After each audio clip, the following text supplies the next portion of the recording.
In this video, I go really in depth into how to become a successful micro-influencer, how to get brand deals, how to position and promote yourself to be able to charge more, how to negotiate, and the strategies that other small and nano and micro-influencers just like you are using to earn double, triple, sometimes even 10 times more than bigger influencers with broader audiences. And it all starts with understanding one of the most important sayings in marketing, which is that the riches are in the niches.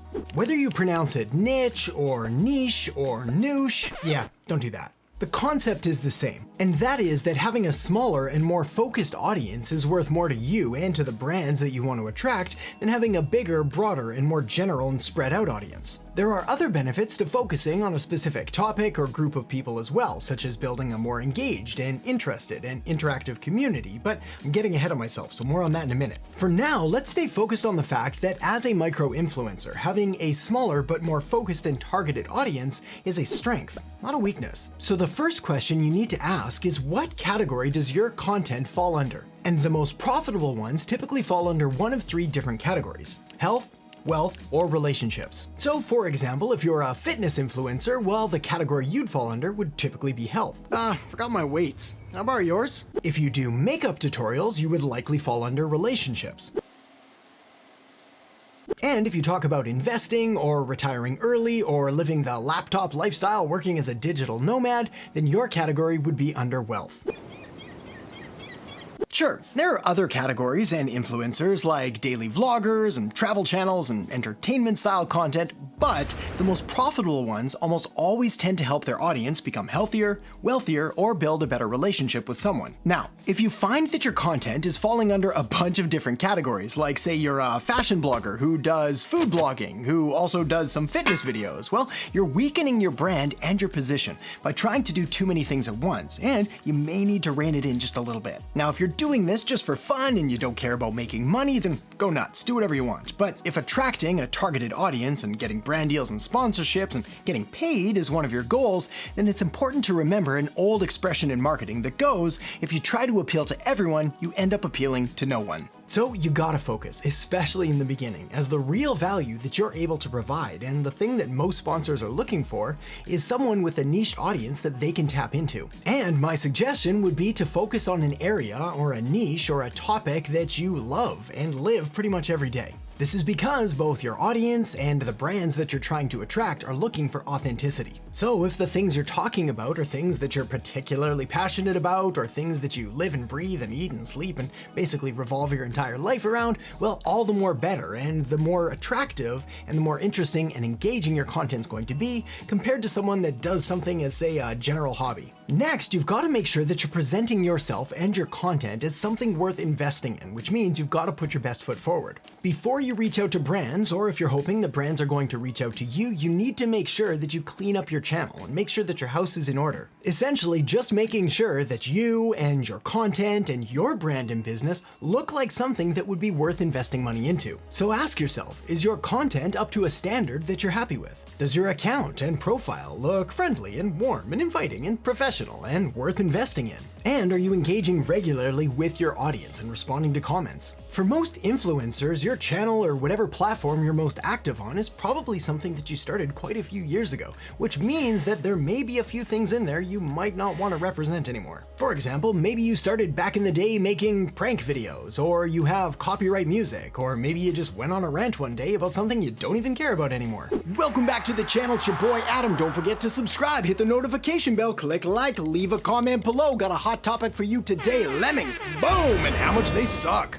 The point is, cleaning up your account and giving it a once over from top to bottom every once in a while is just good business practice. Once that's done though, it's time to find some brands that fit. It's here that you need to make a list of the brands that would be great fits for you and for your content and for your audience. Whether you're approaching companies or companies are approaching you, it's important to try to imagine what a good fit would look like and feel like. I like this example in Higher Influence that says, if a sports enthusiast with 200,000 followers suddenly started talking about home cleaning products, it probably wouldn't have the desired effect. But if a stay-at-home dad blogger shared his favorite cleaners and home products, it would fit quite well. So when it comes to sponsors, well, try to think of what are the products or the services or the businesses that you already know and like and use. For example, if you're a cooking blogger and you happen to use the same cooking oil each and every single time, well, might be worth reaching out, getting in touch with them, submitting a proposal to do a brand deal with them. An important note here though, regardless of what brand approaches you or that you approach, is that you need to make sure that the message of the brand and of the business that you want to work with doesn't contradict or go against your brand and your message and your values. An obvious example here would be something like a fitness blogger being approached by a chain of donut stores to promote their unhealthy donuts. Is there such a thing as healthy donuts? Because if there are, I'm all about that. So once you're clear on that, it's time to reach out. Now's the time that you should start testing the waters with your desired brands by reaching out. If you're already using their products or services, you could tag them to let them know that you've covered one of their products in one of your videos or pieces of content.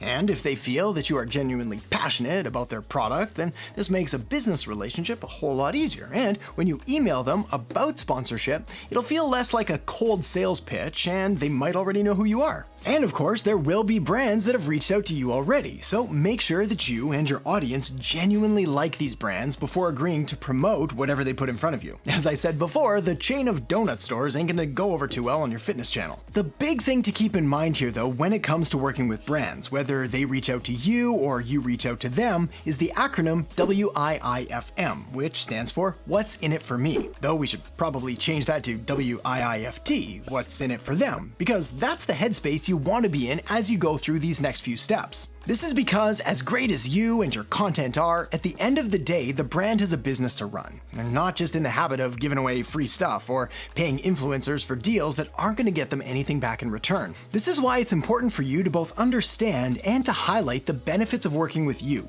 the micro-influencer, which is what this next step is all about. Here's the deal. If you take anything away at all from this entire video, please let it be this. You need to believe in yourself and sell yourself big. A lot of micro-influencers tend to sell themselves way too short, accepting pennies when they should be asking for bars of gold. So it's your job to show your potential sponsors and brand deals and anyone else that's looking to work with you why you really are the best option. You see, a lot of brands that you're going to work with or that you're going to approach or that are going to approach you are still going to have this incredibly outdated notion that the value of an influencer is tied directly to the number of followers that they have. But this is just one factor. And the far more important factors are the quality of the followers that you have, the niche that you're in, and the relationship that you have with your audience. So it's up to you to explain why these are important factors and how you can bring value to the brand, not just now, but well into the future. For example, showing them this article from Forbes that shows how 92% of consumers trust an influencer more than an advertisement or traditional celebrity endorsement. There are other things you can do to bump up the price too. An exclusivity clause, for example, can give them a niche audience to tap into and exclude their competitors. You could also get commission rates through affiliate marketing to further boost your passive income potential. I've got another tip to dramatically increase your value as an influencer as well, but I'm going to save that for the end because we've still got a few more things to cover first, including this next step, which is to explain the costs. As a new or smaller influencer, it's easy to forget or ignore the costs that go into creating your content, whether it's the actual physical goods and supplies or just the cost of your labor. This is why one of the most important things when negotiating a price, especially if a brand seems stuck on a lower number, is to explain the costs behind making each video or piece of content.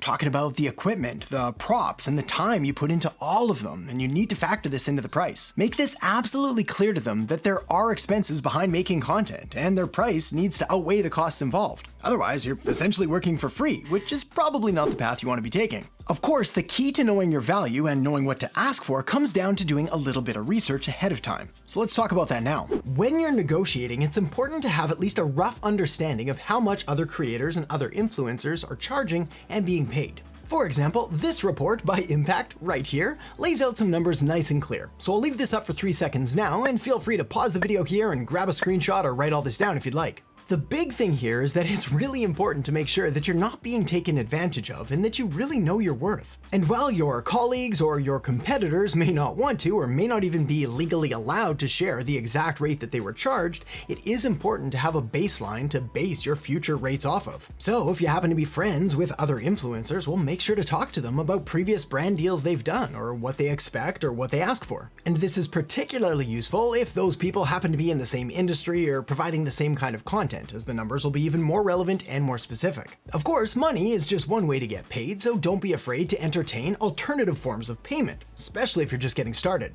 One of the coolest things about being an influencer isn't just the money you can make or the audience that you can impact or the content that you get to create, but also the fact that you do have the opportunity to work with many brands and many businesses, many of whom their products and their services are things you probably already use. So if that's the case, don't be afraid to negotiate different products or different services as part of the overall compensation package. For example, as someone in the business and marketing space, I've been given access to software and to trips and all kinds of different office equipment and furniture. All just to help spread the word about businesses and companies and brands that I actually use and truly believe in. Another example is, let's say you're a beauty blogger and you happen to use a certain style or kind of makeup. Well, you could negotiate free product in exchange for reviews and for creating content about it. Or let's say during the negotiation phase, you just can't agree on a final price. Well, that would be a perfect opportunity to say that you could go lower provided they were able to compensate you with different products or different services. Now, obviously, if you want to make becoming an influencer and a content creator more of a full-time job, you do need money in order to pay the bills. But if you happen to be using different products or services anyways, well, getting them for free is a great way to offset some of the costs and compensate you for the work you're doing. All that said, I do have a warning for you. A lot of brands are going to suggest that you should work with them because they're going to give you exposure, essentially helping to promote the content that you create on their platforms and possibly introducing you to new audiences and new people that could maybe one day work with you, plus all kinds of other half-baked promises like how they may come back later with a higher rate. Or they're using this as a trial run to see how their relationship goes.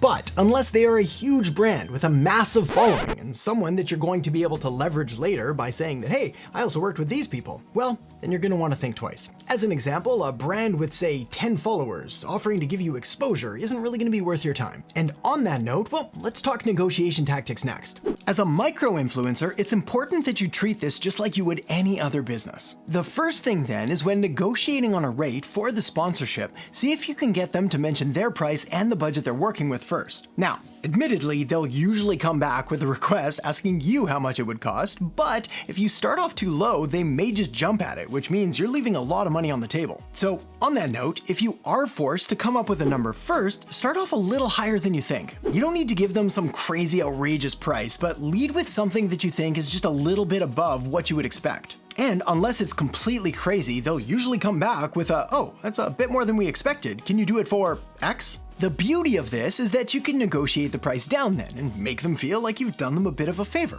all the while agreeing on a price that you probably would have accepted anyway. All that said, the best way to command a higher price for your content and for your channel is to become more valuable to the brands. So let's talk about how to do that now. One of the best ways to increase your value to the brands that you want to work with is to diversify your reach and platforms. I'm not talking about creating different kinds of content on different topics for different audiences, but rather taking your existing content that you're already making and then leveraging it across different networks and platforms. For example, if YouTube is your main channel, well, you could strip the audio away and use that to create a podcast, giving you even more sponsorship opportunities. You could then take that audio and have it transcribed and turned into a blog post and different emails and different text captions for all kinds of different social media platforms. Again, increasing your reach and the frequency you're appearing in front of your audience, as well as increasing different sponsorship opportunities. Basically, your content should be focused on a specific audience or a specific topic, but the availability of your content should be cast as wide as possible. So to help you do that, I've linked up a video right here with some of my best marketing strategies, tips, and tactics. So make sure to check it out now, and I'll see you in the next video.